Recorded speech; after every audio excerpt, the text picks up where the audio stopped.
بسم اللہ الرحمن الرحیم۔ السلام علیکم ورحمۃ اللہ وبرکاتہ۔ حکیم محمد ارشد آپ سے مخاطب ہوں۔ ہر مرض کی شفا اللہ رب العزت نے دینی ہے۔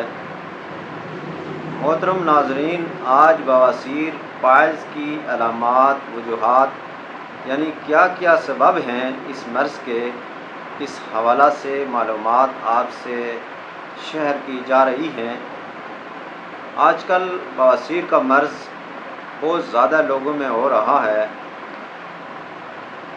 جب مرض شروع ہوتا ہے تو گھر کے کسی فرد سے شیئر نہ کی جائے بات، یا کسی معالج کے پاس نہ جایا جائے تو یہ مرض بڑھ جاتی ہے، پھر علاج مشکل ہو جاتا ہے۔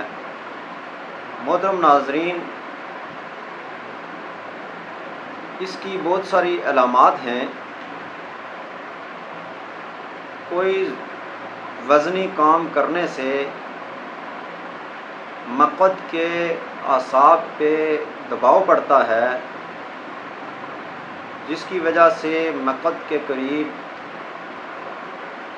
موقع بن جاتے ہیں، نرم نرم سا گوشت کی گلٹیاں بن جاتی ہیں۔ یہ دو قسم کی ہوتی ہے بواسیر، ایک اندرونی ہوتی ہے اور ایک بیرونی۔ جو اندرونی ہوتی ہے اس میں انسان کو اتنی پرابلم اور تکلیف نہیں ہوتی، لیکن جب موقع بڑھ جاتے ہیں، مرض بڑھتی جاتی ہے، موقع باہر آ جاتے ہیں تو وہ موقع پھٹ جاتے ہیں، جس کی وجہ سے بلیڈنگ بھی ہوتی ہے۔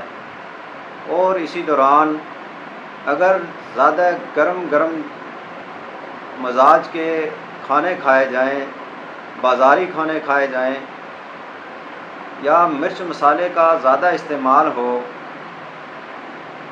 اور قبض کی شکایت رہتی ہو، اکثر یہ مرض قبض کی وجہ سے ہوتی ہے، یا فوم والی جیسی سیٹوں پہ بیٹھنا، گرم پہ ہیٹ پہنچنے کی وجہ سے بھی یہ مرض ہو جاتی ہے۔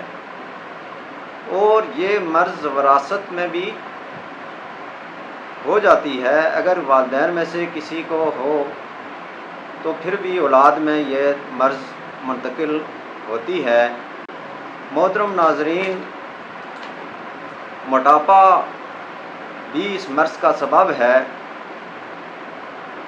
اور باہر کے جو کھانے کھائے جاتے ہیں بازاری، جن میں مرچ مسالے زیادہ ہوں، سپائسی ہوں، زیادہ چاول استعمال کیے جائیں، بڑے گوشت کا استعمال ہو، تو یہ مرض مزید بڑھتی جاتی ہے۔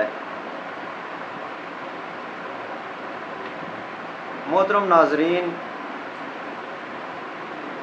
اللہ رب العزت نے ایسی کوئی مرض نہیں بنائی جس کی شفا نہ اتاری ہو۔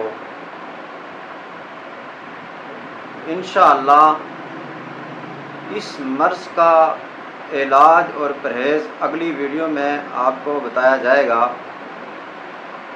ابھی اس کی علامات کچھ بتائی گئی ہیں کہ جو موقع بنتے ہیں ان میں خارش ہوتی ہے، کھجلی ہوتی ہے، سوزش ہوتی ہے، اور موقع جب بڑھ جاتے ہیں تو